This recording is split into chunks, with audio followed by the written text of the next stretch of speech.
Welcome friends, প্রত্যেকের স্বাগত আমাদের ইউটিউব চ্যানেলে।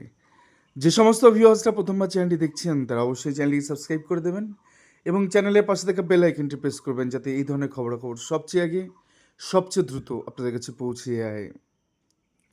তো এই মুহূর্তে দাঁড়িয়ে চারিদিকে যে ডামাডোল খবর উঠে আসছে যে প্রাথমিকের চলতি যে নিয়োগ প্রক্রিয়া 13,421 শূন্য পদে, সেখানে কি আদৌ আবার পুনরায় নতুন করে ইন্টারভিউ শুরু হওয়ার কোনো ব্যাপার রয়েছে, নাকি পরবর্তী ফেজ ষষ্ঠ বা সপ্তম ফেজ থেকে ইন্টারভিউ শুরু হবে? তো সেই জায়গা থেকে কিছু বিশ্লেষণ আজকে নিয়ে এসেছি। কিন্তু এটা বাস্তব যে এই পরিস্থিতিতে দাঁড়িয়ে এই যে ট্রানজিশন পিরিয়ড চলছে, তাতে করে নতুন সরকার এসছে, তারা তাদের চিন্তা ভাবনা তাদের সমস্ত কিছুকে লাগু করছেন একের পর এক। সেখানে দাঁড়িয়ে প্রাথমিকের চলতি নিয়োগ নিয়ে কিন্তু ক্রমশ বাড়ছে স্নায়ুচাপ সমস্ত প্রার্থীদের মধ্যে। এখনও পর্যন্ত কোনো নোটিফিকেশান, এখনও পর্যন্ত কোনো সেই ধরনের কোনো খবর কিন্তু পাবলিকলি নেই। তো সেখান থেকে আবার নতুন করে ইন্টারভিউ হবে নাকি পরবর্তী ফেজে নোটিশ আসবে, সেটা নিয়ে সংশয় দেখা দিচ্ছে এবং প্রার্থীদের মধ্যে দানা বাজছে।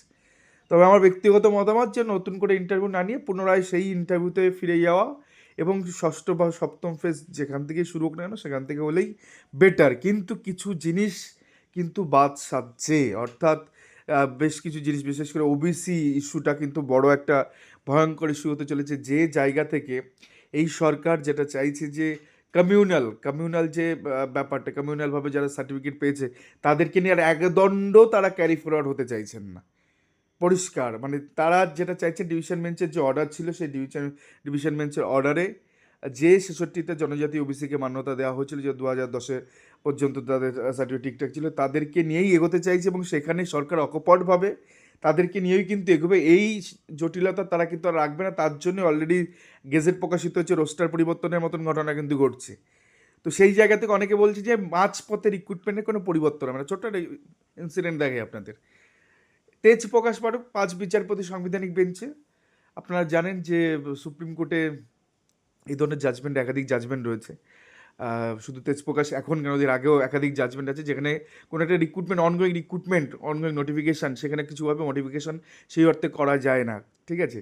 তো সেক্ষেত্রে আপনাদের ছোট্ট একটা জিনিস দেখেন, এটা মিসলিনিয়াস সার্ভিসের একটা এক্সামিনেশন, যেখানে গিয়ে একটা রিক্রুটমেন্ট, তাতে বয়স হঠাৎ করে বলে দেওয়া হলো 18 থেকে 40, কিন্তু এডুকেশন মানে রাজ্য সরকারের পলিসি মোতাবেক সেগুলোকে দেখুন আবার সে মাঝপথে সেটাকে বৃদ্ধি করা হলো, নোটিফিকেশান চেঞ্জ করা হলো এবং বয়স বৃদ্ধি করে 1 জানুয়ারি হিসাবে যেটাকে 40 বছর ছিল সেটাকে 44 বছর করে দেওয়া হলো।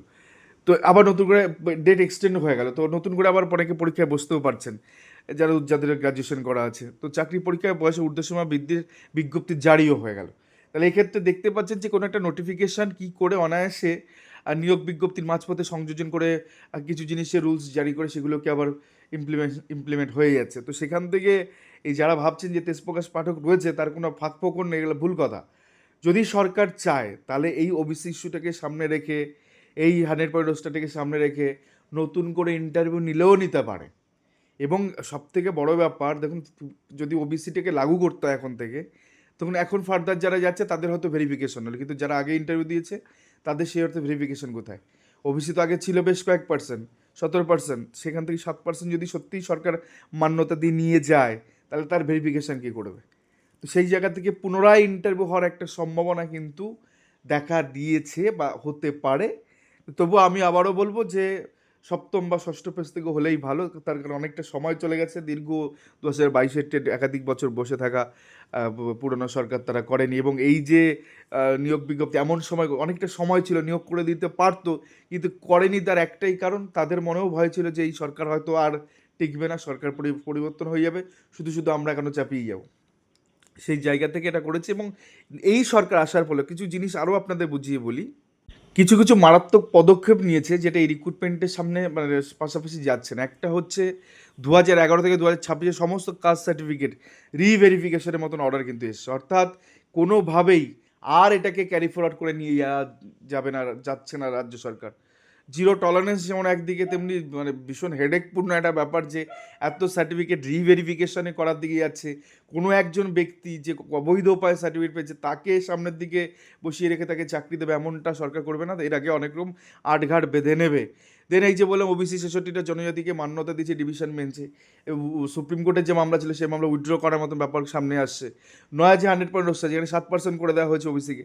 তো সেই জায়গা থেকে মানে মারাত্মক একটা সিচুয়েশন তৈরি হচ্ছে এবং নতুন রিক্রুটমেন্টে এই সমস্ত জিনিসকে নিশ্চয়ই সামনে রেখে এগোবে না। এটাকে রিমডিফিকেশন করতে চাই, বা যদি করতে চায় তাহলে কিন্তু যাদের ইন্টারভিউ হচ্ছে তাদের কিন্তু নতুন নতুন ইন্টারভিউ হওয়ার সুযোগ কিন্তু আবার তৈরি হতে পারে।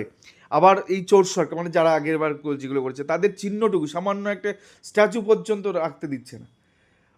তো ছেড়েই দিন, গ্লোব ফ্লোব মানে কিচ্ছুই রাখতে চাইছে সেখানে একটা নিয়োগ বিজ্ঞপ্তি সিম্পলি ভাবে ভাবছি একজন সাধারণ একজন মানুষের মতন, যে একটা সরকার যারা দুর্নীতিগ্রস্ত একটা চোর সরকার বলা যায়, দীর্ঘদিন শুধু চুরিই করে গেছে, বিভিন্ন কাউন্সিলর থেকে শুরু করে বিভিন্ন রকম।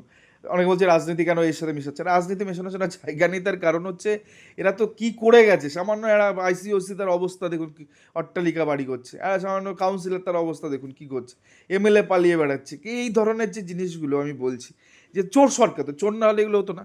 তো তাদের চিহ্নটুকু এই নতুন সরকার রাখতে চাইছে না। তো সেখান থেকে দাঁড়িয়ে যদি একটা আপেল, ধরুন একটা আপেল হাফ খেয়ে কেউ রেখে গেছে, এখন সেই আপেল আবার এই সরকার খাবে, সেটা বাসি আপেল। তো এইটা একটা সাধারণ মানে ন্যারেটিভ থেকে বলছি, মানে এটা আমি বলছি না যে এর ভীষণ সারবত্তা আছে, ভীষণ কিছু আছে। আমি আবারও বলছি, ষষ্ঠ বা সপ্তম ফেজতে গেলে আমি সব থেকে বেশি খুশি হব। কিন্তু এই যে সরকারের কথা বলছি, এরা সেই কোনো কিছুই তারা রাখতে চাইছেন না। এখন এটা না সুপ্রিম ডিরেকশনে কিছু আছে, এসএলএসটি সুপ্রিম ডিরেকশনে আছে, সেটা নিয়ে হয়তো কিছু করলে না করলে করতে পারে, কিন্তু এর তো সুপ্রিম কোর্টে কোনো ছিল না যে নিয়োগ বিজ্ঞপ্তি দিতে হয় বা সুপ্রিম অবজারভেশনে এই ধরনের নিয়োগ হচ্ছে না।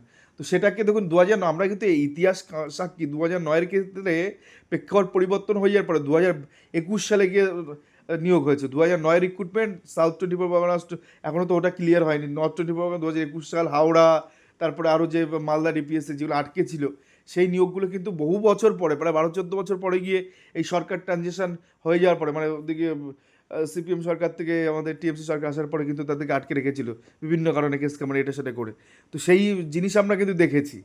তো সেখান থেকে ধরে নিন এরা যেটাই করবে, যেটা মনে হচ্ছে যে হাফ খাওয়া আপেল হয়তো নাও রাখতে পারে, কারণ তাদের তো কোনো কিছুই রাখছে না। সেখানে রিক্রুটমেন্টে যে বোর্ডের মেম্বার এঙ্গেজ হয়েছিল, আদতে তার সেখানে স্বজন পোষণ হচ্ছে কিনা, নানান রকম ব্যাপার আছে। তো সেখান থেকে দাঁড়িয়ে কি হবে সেটা তো বলা মুশকিল। তবে খুব দ্রুত নোটিফিকেশান দিক, ছেলেমেয়েদের উৎকণ্ঠাগুলো মিটে যাক, এটাই চাইবো। এর পাশাপাশি আপনাদের বলে রাখি, 2016 সাল যেখানে রাতের অন্ধকারে এসএমএসের ভিত্তিতে নিয়োগ হয়েছিল এই চোর সরকারের আমলে, তো বুঝতেই পাচ্ছেন কারা ঢুকে আছে প্যানেলগুলোতে। কিছু হয়তো ফ্রেশ আছে, অধিকাংশ সব ওইভাবে ঢুকেছে। ও তার জন্য 26,000টা বাতিল হলো।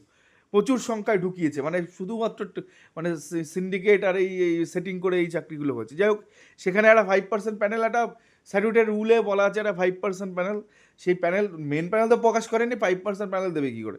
তো 5% প্যানেল প্রকাশের দাবিতে একটা গণ ডেপুটেশন চলছে আগামী 26 তারিখ, 26/5/2024 মঙ্গলবার সকাল 11টায় পিসি ভবনে, করুণাময়ীতে।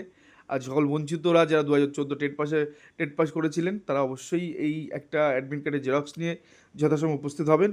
এবং প্রয়োজনে টিআরসি গ্রুপের নাম্বার দেওয়া আছে দেখছি এখানে, রাকেশ মন্ডল, আলোক দেবনাথ, মৌসুম হালদার, প্রত্যেকেই যোগাযোগ করে নেবেন এবং সঠিক টাইমে চলে আসবেন। যারা 42 ইন্টারভিউতে বসেছিলেন বাট চাকরি পাননি, খুব গুরুত্বপূর্ণ একটি মারাত্মক বিষয়, অবশ্যই আসুন এবং ওখানে সিগনেচার করবেন। এবং ওই চিঠিটা কিন্তু সারা ওয়েস্ট বেঙ্গল বিভিন্ন ডিপার্টমেন্টে যাবে, ইভেন সিএমও দপ্তর পর্যন্ত পাঠানো হবে। তো সিগনেচার করে রাখা, রোল নাম্বার লেখাটা খুব গুরুত্বপূর্ণ। ধন্যবাদ। এই ছিল আজকে গুরুত্বপূর্ণ ভিডিও। ভালো থাকবেন, সুস্থ থাকবেন।